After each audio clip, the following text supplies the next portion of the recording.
Today I'm supposed to be talking to you about the thrills of digital, and I'm glad that you all went out for a break, right? Because otherwise all be sleeping and snoring and whatever.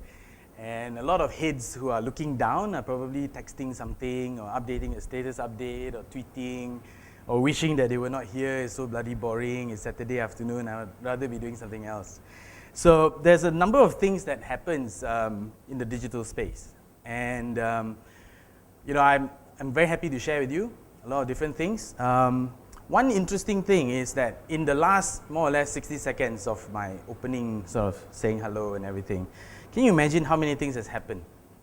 In last 60 seconds, right, there were about 695,000 Facebook status updates that happened. There are 600 new videos uploaded on YouTube in just 60 seconds, right? There are probably 168 million emails that were sent in the last 60 seconds. Now that's how fast the digital space is, and that's how fast in terms of the number of connections that are happening globally, right? Even as we are sitting down here, some of you are contributing to these statistics, right? Because obviously you've all updated your status, I'm sure, sometime today. Now if you look at, that's a global number, but if you look at some more local facts, right? It said that by McKinsey, right? In 2015, the estimated number of internet users in Malaysia will be 25 million. And that would be a penetration rate of over 80%, right? And 25 million is actually the current Australian population right now. That's how many Malaysians are going to be on the internet space, right? So definitely this space is not something that marketeers like Eileen this morning or earlier this afternoon, is a place that they cannot ignore, right? Because obviously there's going to be a lot of people in the digital space. Now what I want to share with you today, and I'm quite anxious because I've got a lot of things I wanted to share, and obviously there's so much to talk about in digital, and I'm mindful that we've got 20 minutes, so I'll try and talk a bit fast, but you can stop me or raise your hand or ask any questions you want. So what I want to share with you today is the top 10 things that, to me, I think matter to marketeers as well as the industry, right? In no particular order. We talk about, well, initially I wanted to connect my phone with a keynote remote, but somehow all this technology stuff don't work, right? So I can't use my phone. One of the first things I want to talk to you about is about choice. I think Tony talked about this earlier in the afternoon. We talked about the proliferation of the amount of channels that are available to marketeers today to reach consumers, right? And I'm sure later Andreas will be talking more about this, perhaps.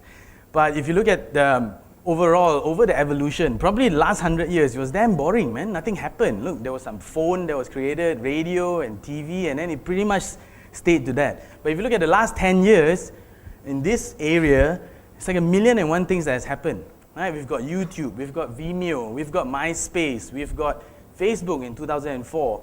With the way we change things, it's even gotten into urban culture in terms of how we speak. Right? If you were looking for something, you wouldn't say go and look it up or search for it. A lot of us say go Google it. There's no such word as Google it, right? But everyone understands it. Go Google it, right? Or look for something on YouTube. I wonder how many people actually watch free-to-air TV.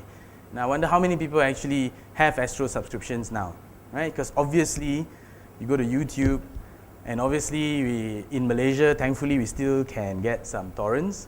And everybody downloads stuff. You get everything, the latest, right? You don't have to wait until they finally bring it here. Whatever is showing in the US, you can watch it tonight or tomorrow night, right? So that's one thing that I think is pretty awesome about the digital space. The other thing I wanted to talk to you about, my second one, is about, in digital, it's more about sitting forward as opposed to sitting back. Right? A lot of times when we go home and switch on the TV, we're sitting back. We're just sort of absorbing whatever is coming to us. But in the digital space, when you're in front of your computers or your devices or your phone and iPads, you're sitting forward because you can actually participate. You can actually do stuff. Right? So no more websites built to give you information. I mean, that's probably in the early 90s when everybody got to the internet to look for information. But today, people got into the internet to look at what you can do. Because it's empowering. It gives you tools to be heard. And I'll talk about that in my later points. One example I wanted to give you is recent, it was done sometime in September or October last year. And this was done in Australia. And it's for the brand Coke.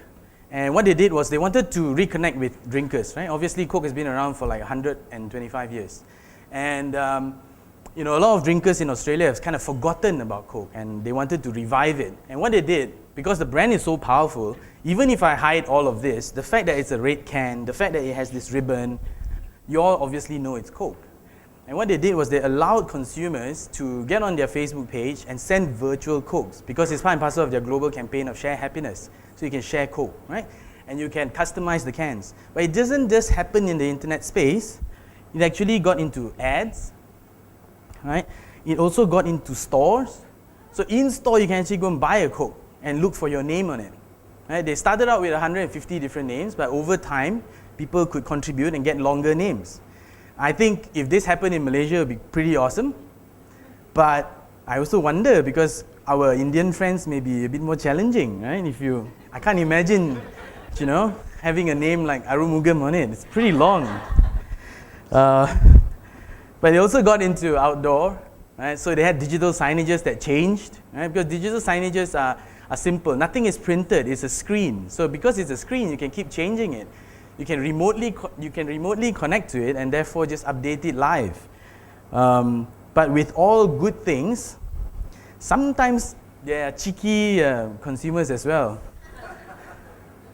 who do stuff like this. But brands who embrace the digital space, who embrace social media, you must be willing to take the good and the bad, right? Because if you suppress consumers and as soon as they put up something bad about your brand and you yank it out, it's going to be hell for you. Because I'm sure those who are on the Facebook, I'm sure you all heard about what happened to Paradigm Mall, right? So I won't go into details, but bottom line is consumers have the power, so you've got to be careful. Third on my list is analytics, right? Analytics is really about understanding our consumers. And I found this chart on the web and I thought it was kind of cool.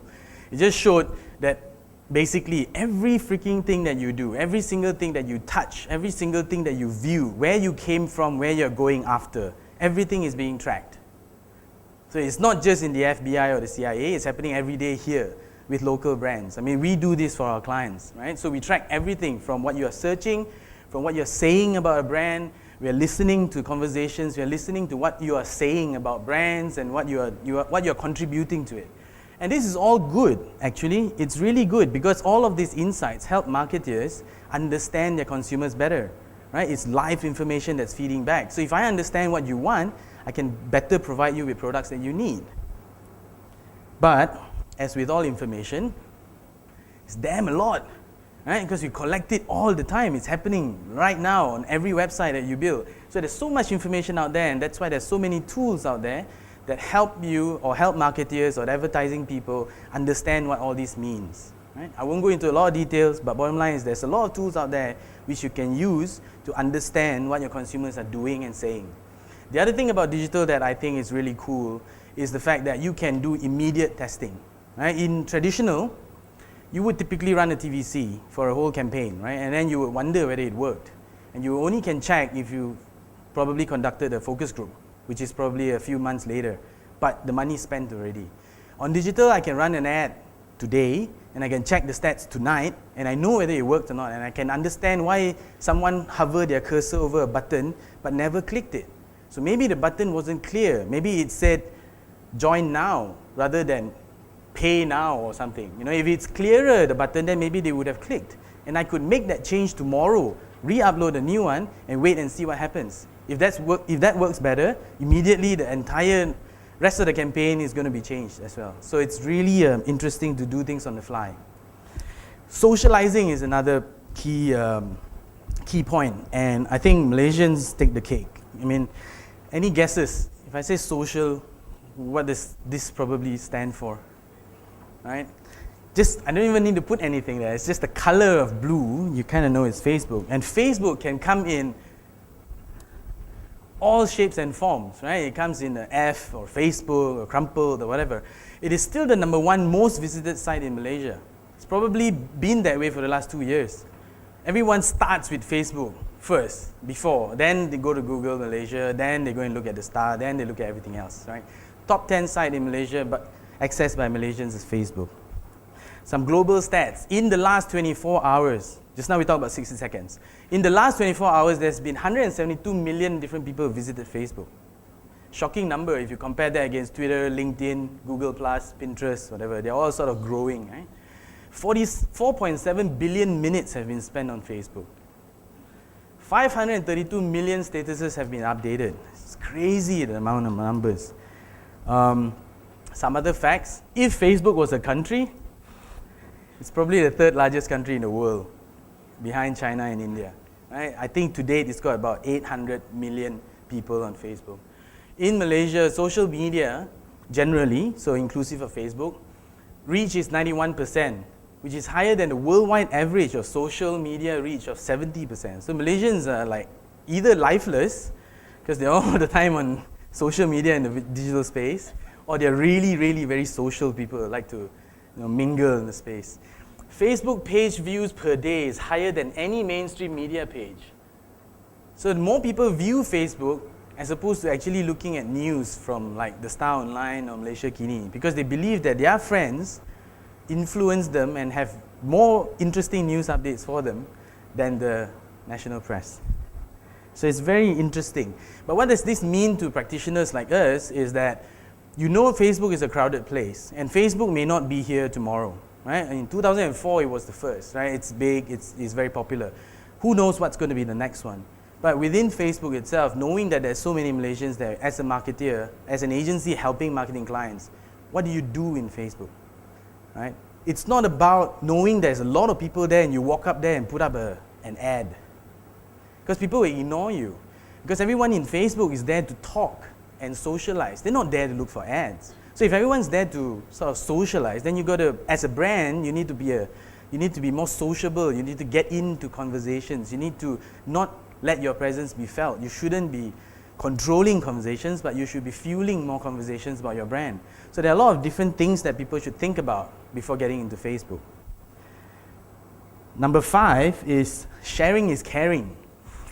I think a lot of people say this, and especially in the social media space. If you look at it, again, in one day, 300 million photos are uploaded in Facebook, right? Instagram, every 1 second there's a new user on Instagram. It's bizarre. Sharing is good because you can teach people stuff. So whoever knows how to tie a chicken, you can tie a chicken.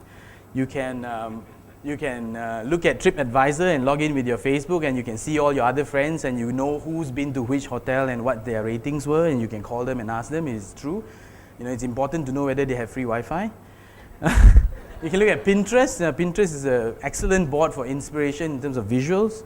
You can look at just uploading funny pictures of family members, for friends, for family who's abroad, who see. But too much sharing is also not good. Some people update every single moment, right? And your neighbors know you're living alone, and you leave the house and then you update next minute you're in Penang, so obviously you're not at home. So it's like, come rob me. Or some other funnier ones like, LOL, just had anal for the first time.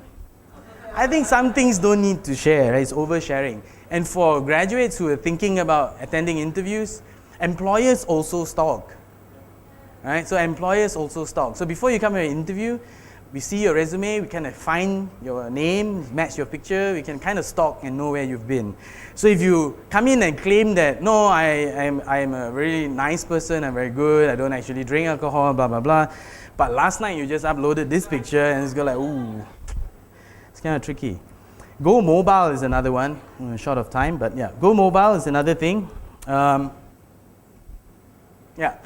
billion people on Earth, 4.2 billion people only own a toothbrush. There are more people who own phones than own toothbrush. That's just bizarre. And there are more iPhones sold than babies born. That's crazy. I have one case study I'll show you quickly, and this is quite a short one. So. This is what you can do with mobile that's different. So it's not about just SMSing, it's not about building apps alone, but digital can get into the real world.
virtual game, hang on to the car. If you hang on to the car for more than a week, you win the car. I mean, how awesome is that?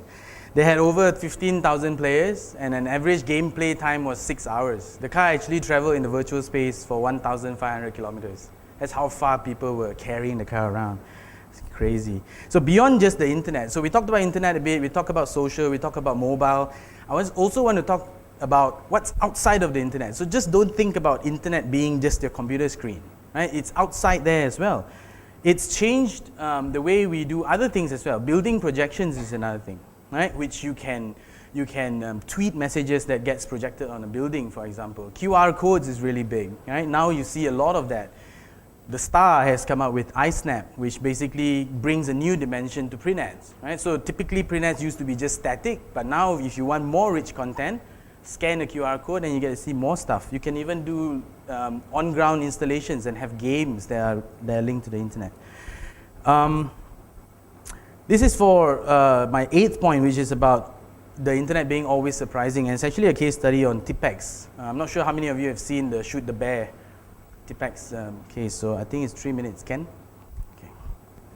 Tipex, European leader in correction product, wanted to promote online its wide-out pocket mouse during the back-to-school period. This was our challenge. For the first time ever, we engaged viewers on YouTube and allowed them to change the name of a video and to rewrite the story. We created the Tipex experience. It started with a video called A Hunter Shoots a Bear. Come on, mate. Just tell me you hooked up with that chick the other night. I'm sure you did. God. I'm sure you did hook up with that chick. Leave it alone, please? There's a bear behind you. What? Bear Holy behind you. shit! I tell you, there's a fucking... Do something about it! Come on! Shut the fuck Just up! shoot it now! I can't! Just shoot it, I tell you! I can't! Come on! Both choices lead to the same outcome. Shoot this bear, come on! I can't! Just shoot it! Hey! I don't want to shoot this bear.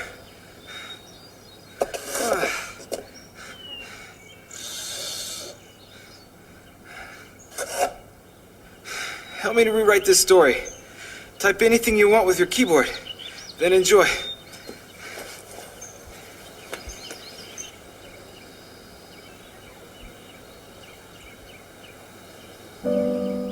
Let's play football. Come on, here we go. All right. Oh, man.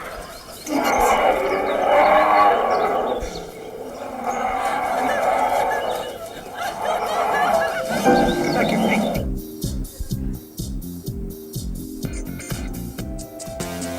Viewers can write and rewrite anything they want as many times as they want directly in the title of the video. 42 alternative scenes were shot, so anything you write gets a video response. The possibilities are infinite. Within 36 hours, the video A Hunter Shoots a Bear became a viral hit. Okay, there's a couple of more stats that go with that, but because you're short of time, so I mean, when I said always surprising, it's about YouTube. We all know how YouTube works, right? But for the first time, if you ever see that happen on YouTube, you'd be so surprised. Like suddenly the guy is reaching out of the box, and that's about, being in digital, you always have to keep challenging the norm. Every time it's about looking for something new, something different that you can do with existing technology. It's not about creating new technology, but it's looking at what people are already doing, but do it differently. Get famous is the other thing. I mean, look at that. The digital platform has given everyone the ability to broadcast. Basically, everyone's like a media owner, right? This is the recent Bersih, and there's, anything you can do and everything you see, you can immediately put it up on the web. And sometimes people get famous for the wrong reasons. But there are people who get famous for the better reasons. Like, you guys know who she is? Maria Aragon. She's so popular, she's got 52 million views, and she sang the Lady Gaga song, and basically she got on stage with Lady Gaga because she got famous there. She's not the only one who got famous, obviously. It's also interesting. And finally is my last one. It's 20 minutes and 21 minutes now. So my last one is about the fact that in digital you have, as a person who works in digital, whether you're working with clients or in the agency, you always keep on learning because there's so many new things to do. And some funny stats I just wanted to share with you, because earlier I think Sean had talked about the agency life and everything. And look at it. This is the green side, which is ad agency people and marketing people, and this is normal people, right? Normal average consumers out there. Look at the amount of social media accounts an advertising person has. It's just hilarious. They spend so much time on everything.